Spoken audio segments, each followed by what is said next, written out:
meantime, G and I continued to fight. One night, we were at it as usual. I don't remember exactly when this occurred, but my son had just begun to learn to stand. He had been asleep in his playpen in our bedroom when the argument G and I were having got loud. I could feel myself getting stronger as time went on. When he spit, I would spit back. When he screamed, so would I. I was nearing my breaking point, and on this night, as I saw his hands ball up in preparation to strike me, I leaped at him with the intention to strike first. I knew I could never hurt him physically, but it was the principle. As I lunged, I proved to be too slow as he raised his fist and punched me in the mouth. I fell to the floor face first and automatically checked for all of my teeth. They were all in place, but my lip was split and bleeding. I was wearing one of G's white t-shirts, which I instantly used as a makeshift bandage. I got up from the floor, grabbed the phone, and raced to the hall bathroom, locking myself in. He stood at the door whimpering and begging for me not to call the police again. He was scared, almost in tears, and I was in shock. It was the first time he had scarred my face, and I cried as I looked at the hideous results. I did not call the police that night. I called his mother in New York. After explaining the incident to her, I opened the door and handed him the phone. I was screaming and crying, "You busted my face!" While he was on the phone, I found myself wandering the street in his bloody t-shirt, screaming at the top of my lungs. It was late, maybe after 11 at night. Before anyone could see me, he ran out, threw me over his shoulder, and placed an ice pack on my lip. A few months later, G packed his bags and was on his way to the East Coast for a promotional tour to support his new independent album, Roots of Evil. About a week or so before he was to leave, I made the decision to have my breasts augmented to reverse the effects of breastfeeding my son. One had significantly changed and was very different from the other. G would tell me they were fine, but I knew it was a lie. By this time, I had lost all the weight I gained during pregnancy. I was 96 pounds before getting pregnant and 140 pounds after giving birth. By the time my son was 6 months old, I was back down to 100 pounds. I was determined to leave G very soon and was slowly preparing myself. I knew that with no formal education or training of any kind, I would have to resort to stripping to take care of my son and me. G showed little interest in supporting his two oldest children, one of whom suffers from cerebral palsy. I knew what he was capable of, or not capable of, but I also knew what I was capable of. I was getting stronger and would be leaving for good. The day G left for the promotional tour was the same day that I had my surgery. He took me to the doctor and picked me up after the procedure. If he hadn't been so preoccupied with his tour at the time, I never would have been able to get away with having the surgery. As soon as we got to the house, G was on his way to the airport. He assigned one of his friends to stay with me and the baby, since I was still feeling the effects of the anesthesia. The baby remained in bed with me for the first 2 weeks as I recuperated. Under heavy medication, I managed to make bottles and change diapers. Initially, not having G around was a good thing. It gave me the freedom I needed to heal and grow into the woman I wanted to be, without him. During this time, not only did I get my body into order, but I also learned how to drive and acquired a driver's license. I bought new clothes to fit my new body and experimented with makeup and different hairstyles and colors. I also began to experiment with music. One of the rules of G's house was that I was not allowed to listen to the music of other male artists. He would get jealous and assume that I wanted to be with that person. On one occasion, earlier in our relationship, I had become a fan of a song that Boyz II Men performed for the soundtrack of the movie Soul Food. The song was a sweet ode to mothers, and I would listen to it and imagine that my son, not yet conceived, would feel that way about me. However, G saw it another way. He forbid me to listen to that song, insinuating that I would want to have an affair with at least one of the members of Boyz II Men. That's ridiculous. He was the same way about a lot of other artists, so when he left, I went hip-hop crazy. At this time, I discovered DMX, Nas, AZ, and The Firm. It's also when I began to see the genius in Jay-Z, Biggie, and Tupac. I began to feel like Lauren Hill knew my pain during my separation with G, and like she was a big sister. She made me feel stronger with her words. Her album, The Miseducation of Lauryn Hill, spoke to me and helped build me back up to where I was before I knew G. I listened to hip-hop's men talk about bad bitches, and I wanted to be one. They gave me a vision to strive for. Soon, I was ready and waited for G to return so I could finally leave. But G had one more trick up his sleeve. The time flew. Without my realizing it, G had been gone for 3 months. He stopped sending money for food and bills. The baby began to run out of diapers and formula. G had taken everything and moved in, unbeknownst to me, with an ex-girlfriend in New York. He stopped taking my calls, and no matter how much I begged for assistance, he would not comply. One night, I had a dream. I called his name in my dream, begging him to come home with me, but he turned his back and walked towards another woman. That's how I knew. I asked him if he was with someone, and he denied it. I asked quietly for him to tell me, and we would work it out. Still, he denied me. I began my own investigation, calling the girlfriend of one of his best friends in New Jersey, and before long, I had my answers. I called G at her house at 1 in the morning. Hi, Ashley, this is Isette. Can I speak to G, please? He got on the phone and I asked him, why didn't you tell me? I asked you, and you lied to me. I asked him to please send some money for us, and we would talk about everything else when he returned. His response was typical of the man I had known. Fuck you, you stupid bitch. I don't give a fuck. I'm not sending you shit. You'll just have to suffer. On and on he went, and with every word, my strength diminished. Everything was my fault again, and I would be made to pay. Eventually, a friend of G's came over and brought some money for food and expenses. Because of the stress, I continued to lose weight. By the time G made it back, my son was a year old. He had missed his first birthday, his first step, and his first word. Mommy. True to form, G brought gifts when he arrived home from his escapades.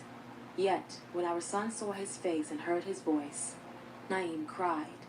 Anytime G entered the room, my son cried. We both knew that our relationship was over. He decided that he would give me the money I needed to leave, $3,500. That would have been enough to get an apartment and a car.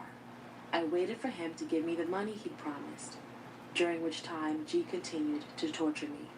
He moved his ex, who hated me, into the house. Although there were 2 empty bedrooms upstairs, she and their son slept on the living room floor, and I was trapped upstairs unless I wanted some sort of confrontation. She and G had never gotten along until right then, which was just for his convenience and spitefulness. All of a sudden, they were the best of friends, hanging out all day, laughing and carrying on. I was an outsider in my own home and had to sneak around to avoid confrontations with either or both of them. G was not beating me physically at this time, but inside I was bruised and battered. He also never missed a moment to tell me how ugly and skinny I was, how he was disgusted just looking at me. G spent hours upon hours on the phone with his girlfriend in New York, Ashley.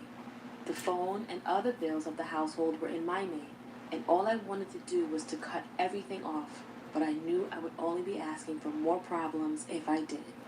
My strategy was to get through and get out. I waited 3 long weeks for the $3,500. In the end, all he gave me was $1,000. Toward the end of the 3-week period, I began to realize that he was never going to give me what I needed in order to leave. He needed me to need him, even if he wanted nothing to do with me. He enjoyed seeing my bony frame and lifeless eyes because he knew that not only was he the reason for my state, he also controlled it. Just as he had explained why he wanted a child, just to see what he could create. So now he wanted to see what he could destroy. I began to pack. Many of my belongings I would leave behind, but I packed most of the baby's things. Anything big or heavy would have to be left behind. I had $800 left after buying luggage and basic necessities. I hid my bags and made no reference to my leaving. G had gotten me an apartment in the same neighborhood we lived in, which was about an hour away from the city. I had no car and no resources. I would not be staying there. I hit the wall the day G was on the phone in our loft with Ashley for more than 6 hours and finally went to bed around 2 in the morning. I had already called a friend of mine who worked for an airline on G's cell phone, being sure to erase the number after I hung up. I lay in bed with my son, pretending to be asleep. I waited for the sound of the phone hanging up. Finally, he threw himself into bed and within minutes began to snore. I slid out of bed, called my friend from the loft phone, and placed my bags at the door. I snuggled my 1-year-old son in his winter coat as he slept. Without a hitch, my son and I quietly walked out and closed the door on a painful chapter. It was January 1999, and I was finally leaving Cool G Rap for good. Chapter 8: Fire and Ice. As I drove away from the home G and I shared for the past 3 years, my heart seemed to sink into my stomach. I refused to look back, afraid I would lose my nerve. That night, my son and I slept over at a friend's house, and early the next morning, he put us on an airplane to Los Angeles. G's former manager, Chuck, had made arrangements for us to stay a week at his apartment in Studio City, a suburb of Los Angeles, while he vacationed in Hawaii. Chuck had recently moved to LA and was now the head of artists and repertoire for Dr. Dre's Aftermath Records. Chuck and I had stayed in touch unbeknownst to G, and he had been fully aware of the relationship troubles from the very beginning. He had even stayed with G and me at our home for the first few months of our relationship. I was relieved to have somewhere else to go, even if only for a little while. Chuck was waiting at baggage claim when Naeem and I arrived at Burbank Airport. I tried to make eye contact with him, yet he kept sweeping over me with his eyes. Finally, I called his name, and as his eyes settled upon me, they became frozen in disbelief. He had not recognized me for my extremely thin, 95-pound frame. My eyes were sunken in with dark circles around them, and my ribcage clearly showed through my clothes. I dove into his arms and began to cry with relief. Chuck soon got us settled in his apartment, making sure that we had food to eat and that I was acquainted with the property, pool, laundry room, and whatnot. The purpose for this week-long trip to Los Angeles was for me to collect my thoughts and get myself together. I had a lot to think about. There were custody and child support issues to figure out. I also needed to have a plan for my immediate future. I needed to find a way to buy a car and to go to school so I can get a job to support myself and my son. I used that week in Los Angeles to recuperate in order to go back to Phoenix stronger. On one of my last nights in Los Angeles, Chuck saw to it that one of his friends took me out for a night on the town. I was feeling extremely awkward, but still very excited to be going out.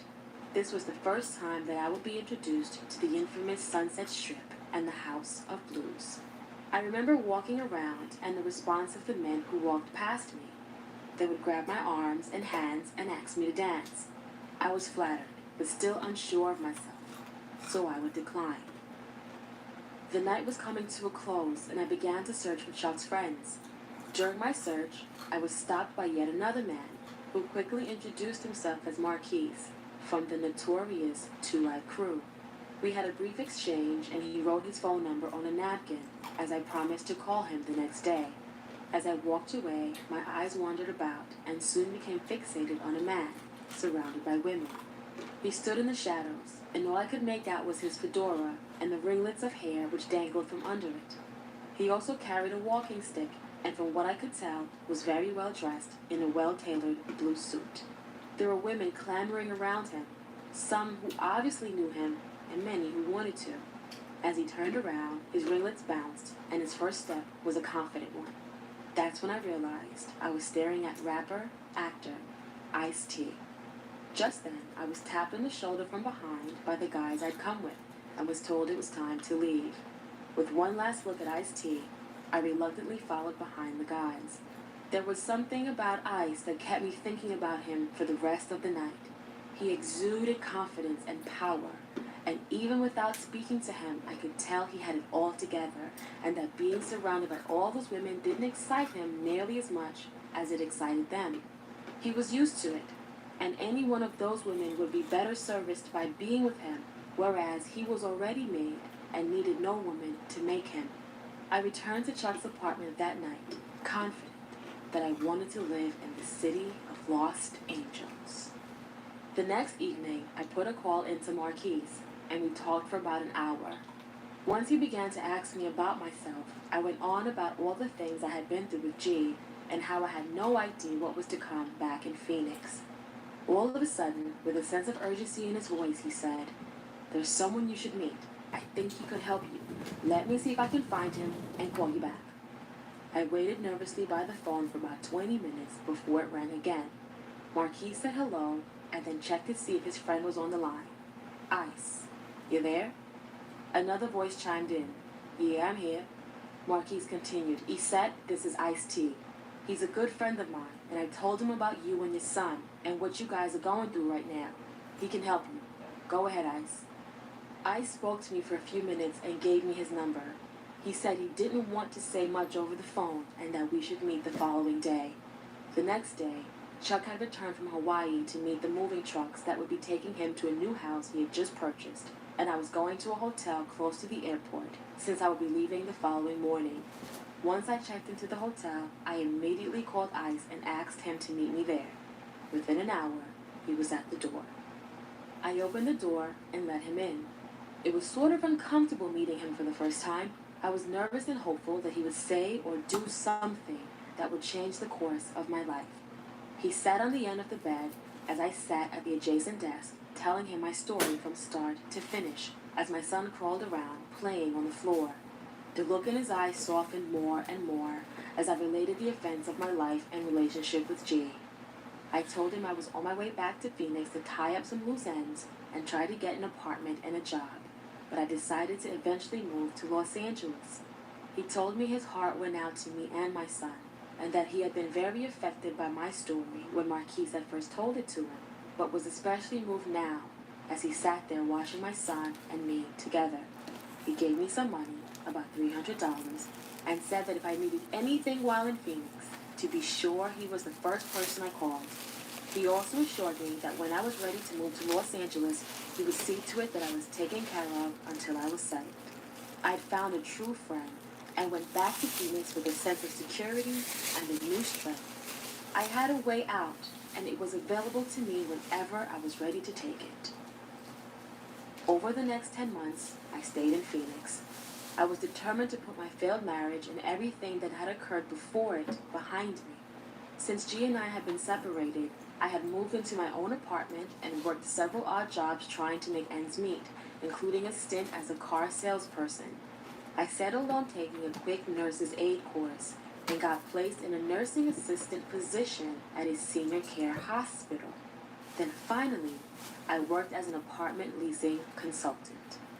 G, in the meantime, was in and out of town, living between New York and Arizona as he worked to revitalize his career. He'd somewhat downgraded his lifestyle and no longer lived in the house we shared. Instead, he rented a 3-bedroom apartment in a Phoenix suburb and lived with his girlfriend, Ashley, who'd moved from New York. He also began to spend large amounts of money on diamond and platinum jewelry while I continued to struggle with our son. G and I ended up living about 4 blocks apart, so he'd stop by my apartment to see me and the baby. Never once did I think of going back. I did, however, think we could at least work together to do the right thing for our son. I was wrong. Eventually, I saved enough money to buy my first car, a Nissan Sentra. I was so excited that I called G to tell him. His first words to me were, "Why would you buy a car? Take it back and I'll buy you one later." The summers in Phoenix were scorching, with temperatures upward of 120 degrees. Until I bought the car, I had been walking with my son to and from the grocery store while dodging 4 lanes of traffic. I had been wasting money on cabs or waiting for G to give me a ride whenever he was in town. In response to his telling me to take the car back, I simply told him I would, and hung up the phone, knowing that G still didn't want the best for me or my son. I knew him well enough to know that he had no intention of buying me a car. He just wanted me to take the car back because he couldn't stand for me to be independent. Well, too late. I knew this car was the best thing for me, and I would no longer allow him to dictate my life. I called Ice to tell him about the car, and he was happy for me.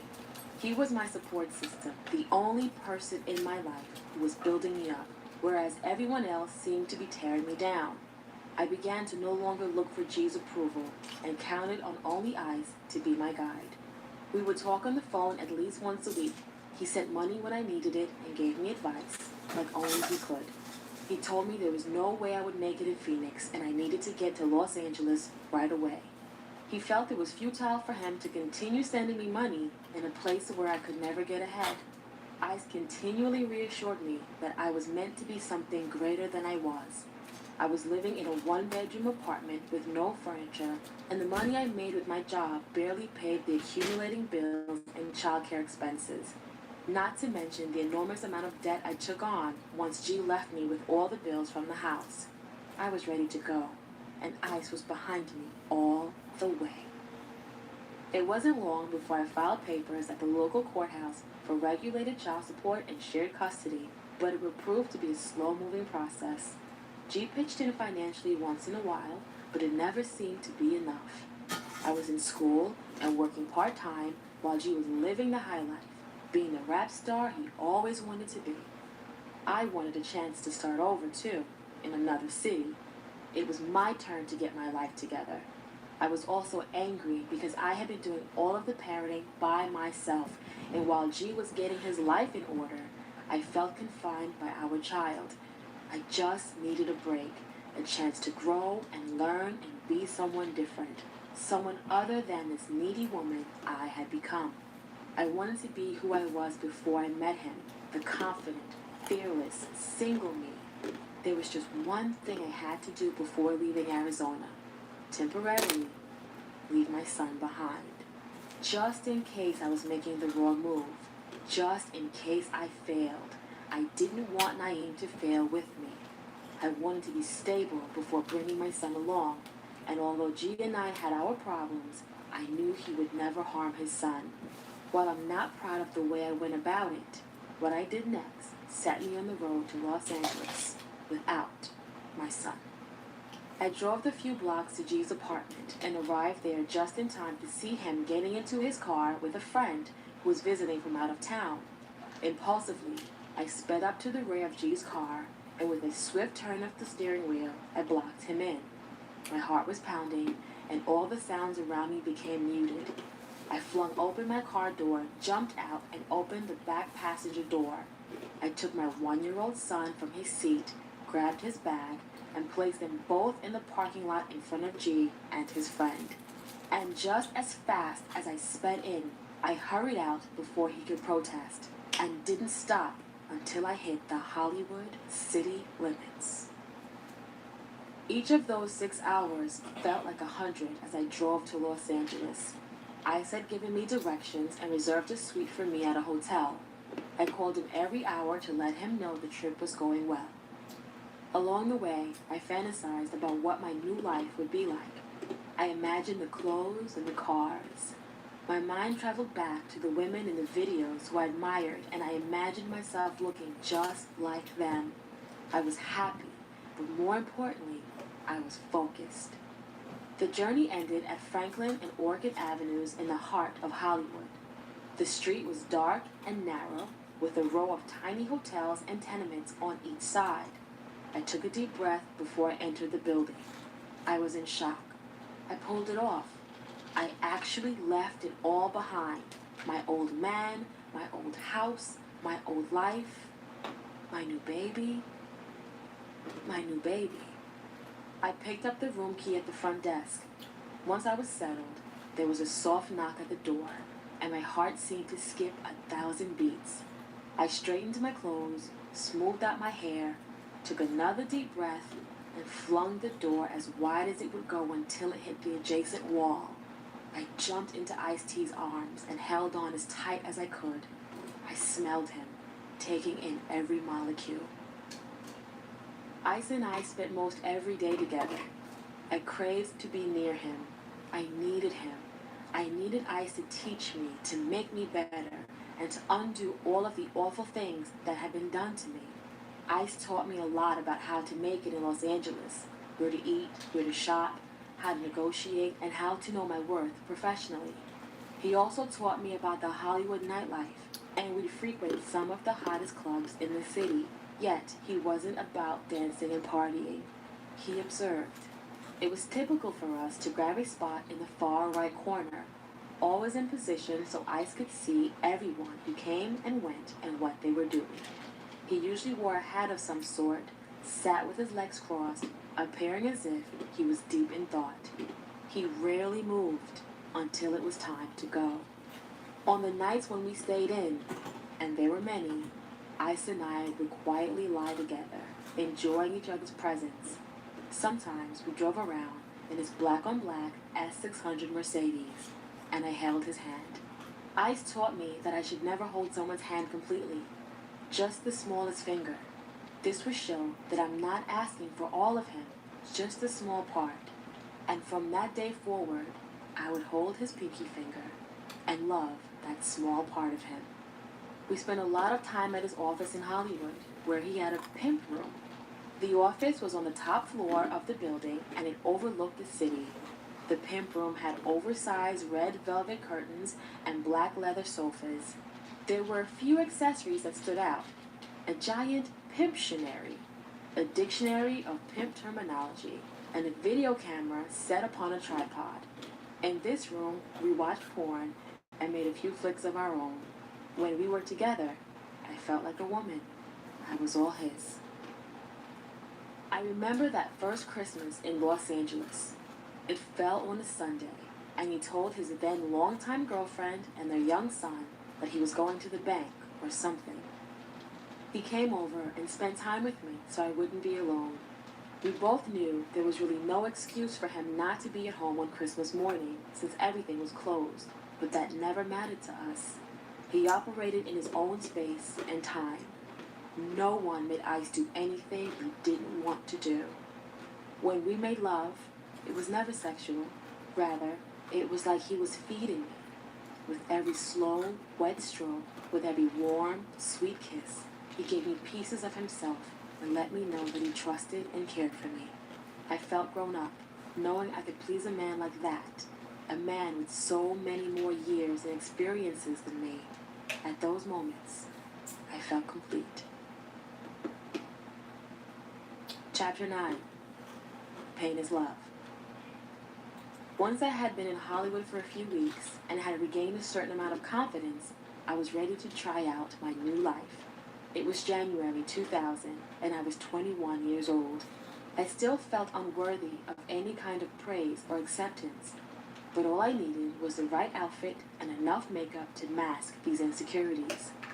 One afternoon, I turned away from MTV for a moment to gather another pile of outdated clothes, and just then, something drew me back to the TV screen. It was a new voice. It was raspy and commanding, and the words were sharp and titillating. The singer's skin was dark and his body was cut. He seemed short, but still very big in presence. I waited intensely for the end of the song so I could read the credits and commit his name to memory. It read, Ja Rule, and I whispered his name as if to place it onto my lips for tasting, and followed that with, I want that one. I drove to the Garden of Eden, a popular nightclub just 3 blocks from my hotel, and one which Ice and I had gone to pretty frequently. I went alone that night, as would become typical for me. The club was very crowded, so I settled in at the bar. I felt I had better start drinking and fast because I was so nervous. Although I'd worked as a dancer in strip clubs, this was different. I had never been to a club before just to socialize, and I wasn't sure what to do. I was certain that the liquor would tell me. I mingled a bit, and before long, I grew increasingly bored. I was new to the club scene in this respect, and hadn't found the purpose of it all. There was a whole upstairs portion to the club that I hadn't discovered, where they housed the VIP section. After a few bats of the eyelashes and a smile or two, I was let up. It took about 2 minutes after I entered the VIP section before it happened. I saw him, and I had to blink twice. I was looking at him, and I couldn't believe he was looking at me. As I stared, he flooded his bloodshot eyes with eye drops. Then he made his way toward me, and I swallowed so hard it felt like I popped an eardrum. I didn't hear or see anything else around me. His mouth opened, and in some sort of cinematic slow motion, he began to speak to me. I thought for sure I wouldn't be able to hear him, since everything else seemed to have faded to a white noise, but his voice was clear. Oh God, help me, I thought. Ja Rule, the man I'd seen in the video for the first time earlier that night in my hotel room, was talking to me. He was beautiful. The way those first few words sashayed beyond his lips and slammed into mine, the confidence he embodied. He was just as I thought he would be, the way he was on television. It was like he heard my words and followed me here just to make my wish of wanting to meet him come true. We quickly got the formalities out of the way. Hi, how are you? He asked. Where are you from? Blah, blah, blah. To tell the truth, all I wanted at that exact moment was for him to touch me, to take me with him. I felt inadequate, but I put on a confident front. God, I hope he doesn't see through this lie, I thought to myself. And just as I felt him moving closer to me, he abruptly turned and looked behind him. Then he backed away, looking at me and shrugging his shoulders as if to say, sorry. I knew she wasn't his girlfriend or wife. I could tell from her posture that she was just as insecure at the moment as me. As soon as I came to that conclusion, I became more determined than ever, as if her self-doubt fueled my assurance. Let the games begin, I thought. Just as this ran through my head, the lights came on, and it was time to go. I would not let him get away from me. He may be going home with her tonight, but starting tomorrow, he will be mine. I scrambled around looking for a piece of paper, a napkin, anything to write on, and I pulled a nearly inkless pen from my purse.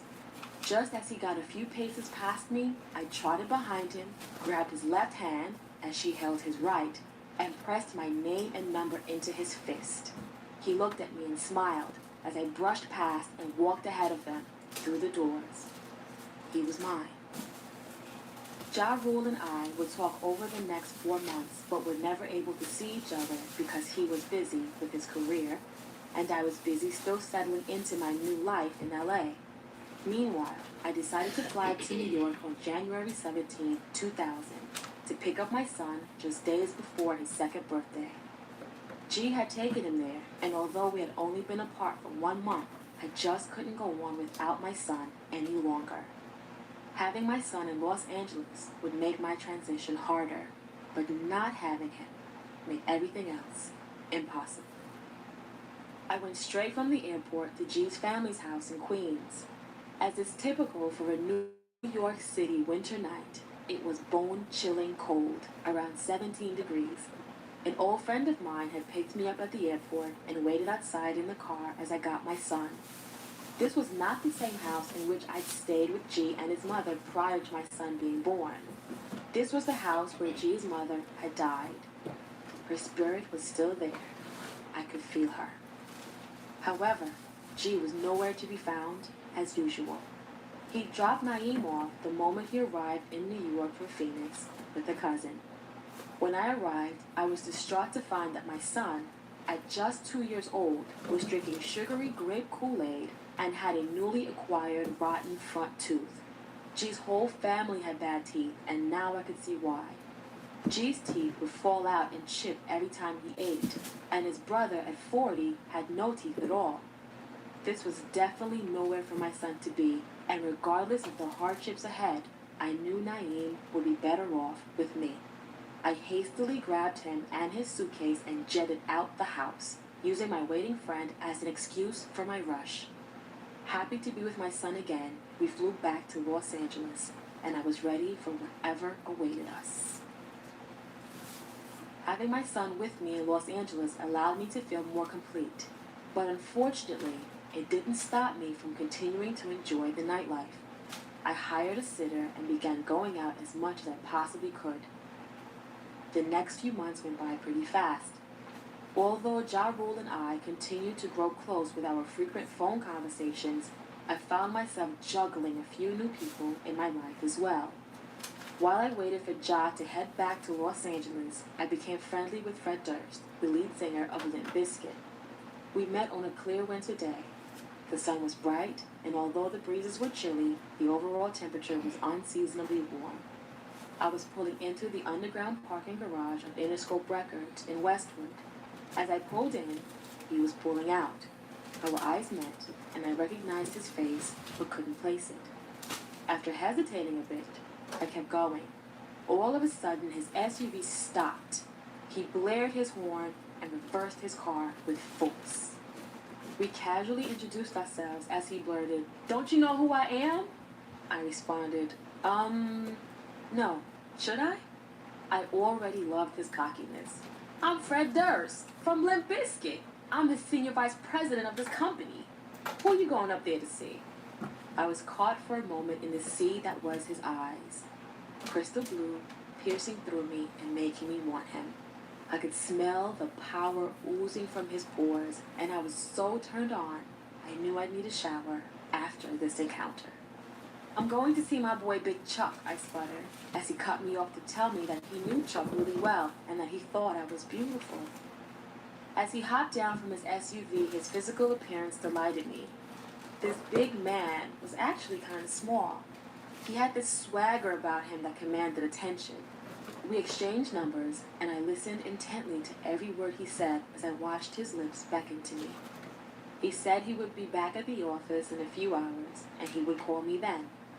I remained outwardly calm, but inside I was overwhelmed.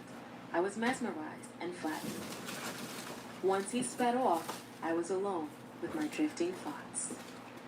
Breathing once again, I actually jumped around a bit, which is embarrassing to admit.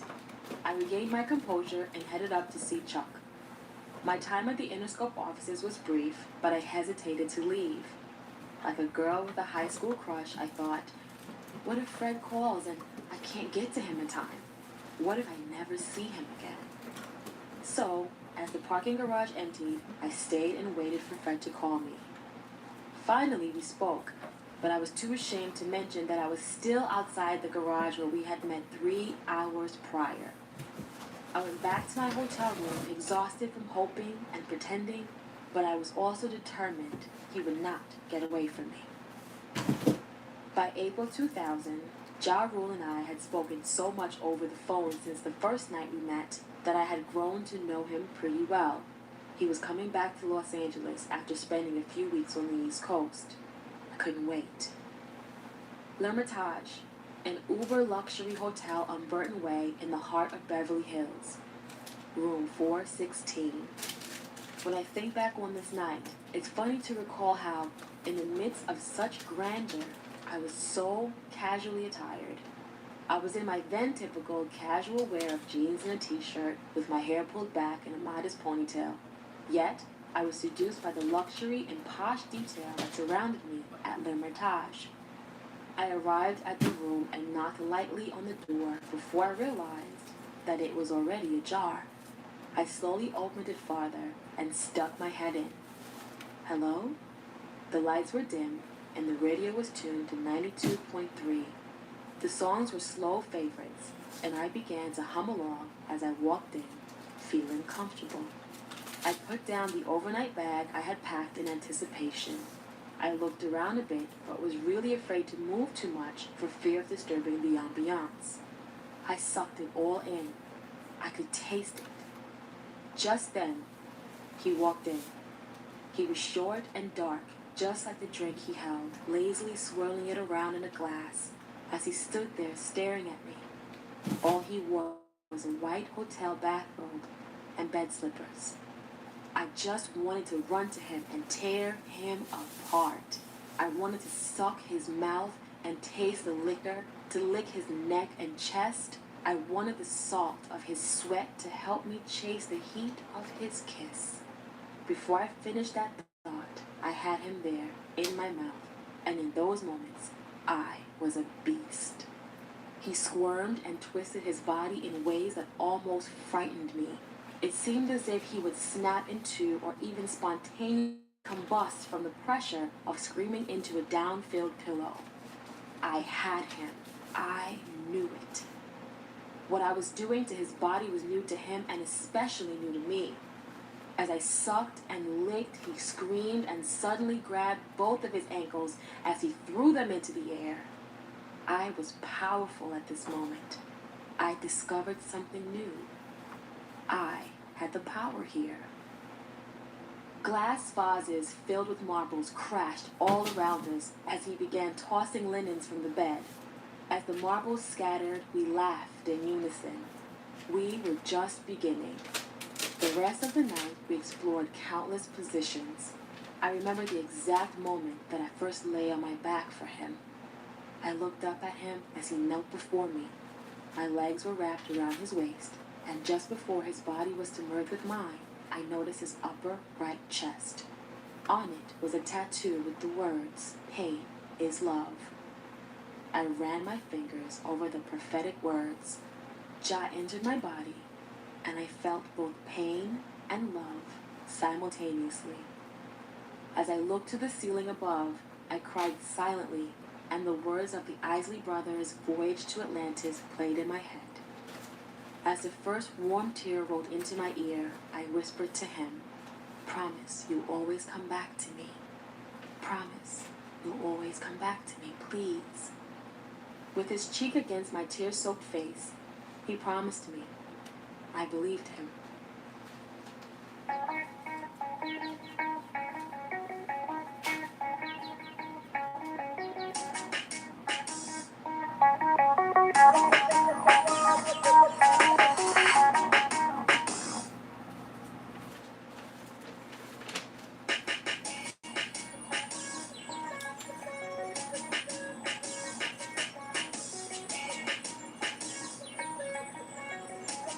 Jah and I went at each other in this fashion over the next 5 days. The phone rang and there were knocks at the door, but he didn't seem to care. Neither did I. He made it okay for us to disappear into our own lust-filled world. He was in the same place I was, pure bliss. I was a virgin before him in so many ways, and on that night, the cherry was popped on the rest of my life. To me, he was my first real lover since G, and I ate him alive. That first night turned into 5 days, and by the time the rest of Murder Inc. was allowed in the room, we were both in heaven. We began to sing each other's praises like jocks in a locker room as I began to recite a verse from Jadakiss. I know a bitch named Superhead. She gives superhead.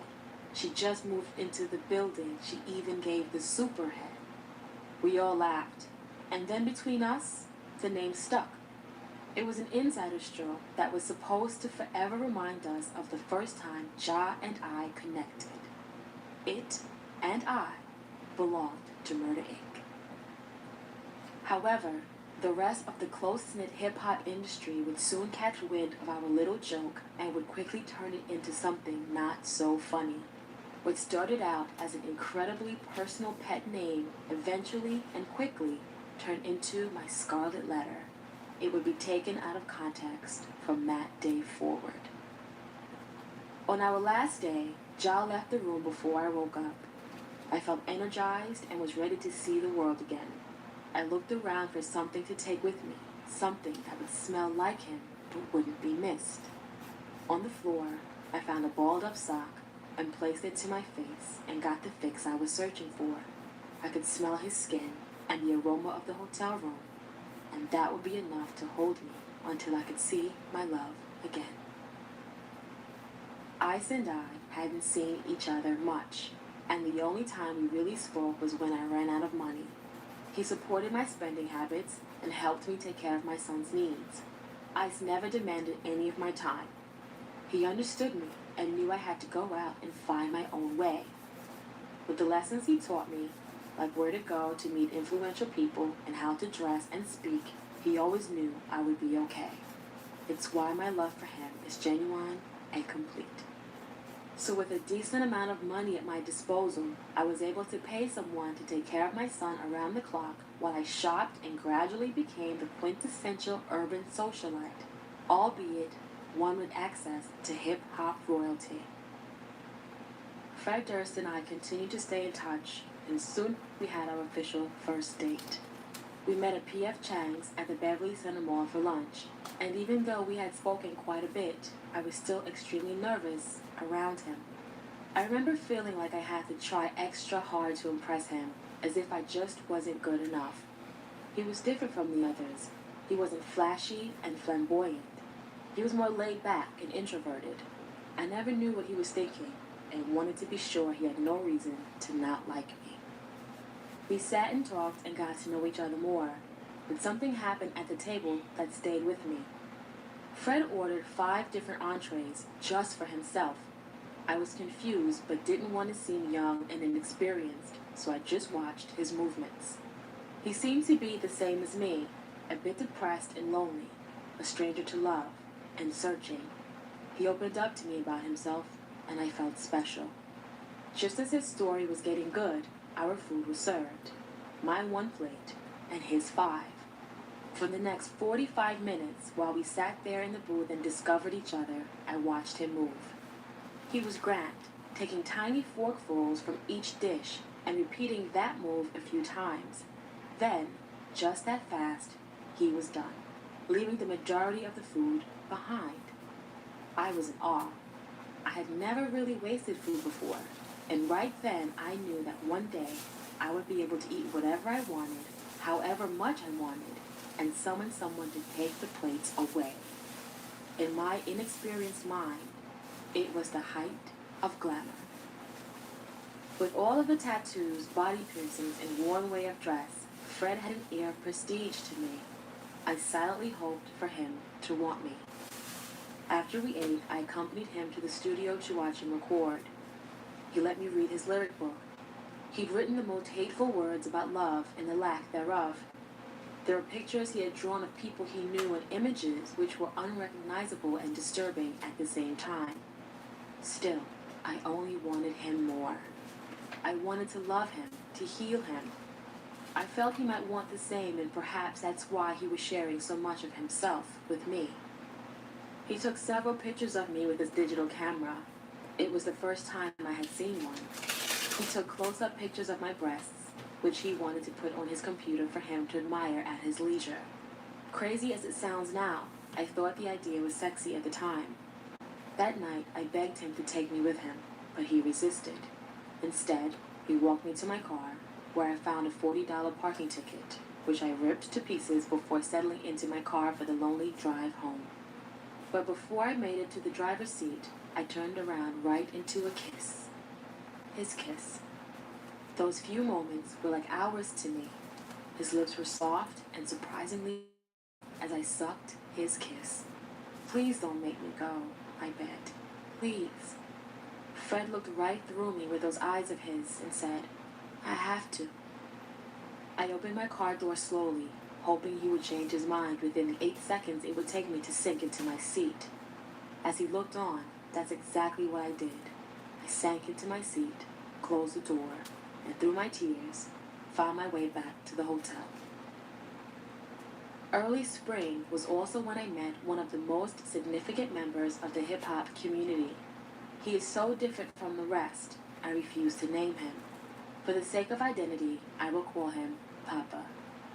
I remember seeing Papa on television when I was a 13-year-old girl. Videos were new to me, and although I wasn't familiar with hip-hop, I was becoming familiar with him. I would race home from school just to catch Rap City on BET and hope they hadn't shown his video yet. Eventually, I got wise and started taping the episodes.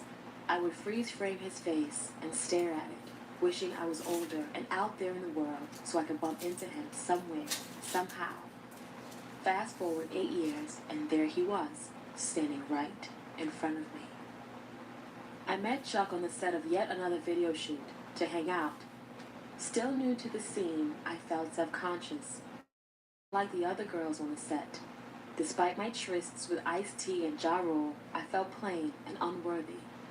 After years of hearing how worthless I was, from my mother and then from G, my self-confidence was wavering at best.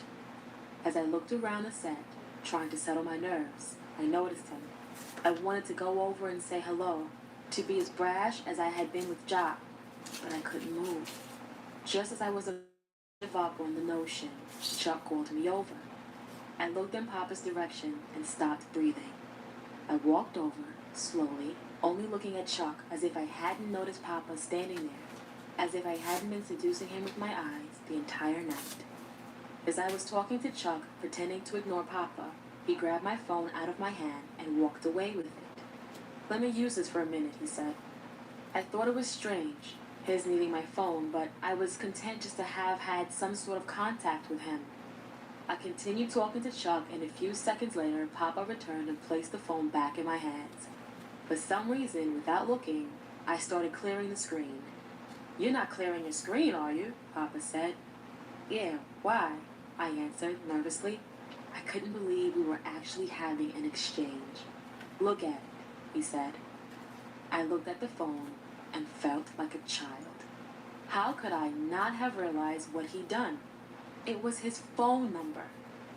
What was the last number again? I smirked. 2. In person, Papa was just as I had imagined him to be 8 years before as I watched his videos. He was funny and charming, and his eyelashes curled perfectly above his almost squinty eyes. He had so much charisma and confidence. He was sure of himself and well-respected among other men. I loved him instantly. Love, in a sense, had always been easy for me. I loved the idea of it, and I have loved many men in my life, but only one man would be the recipient of my ongoing devotion, no matter what.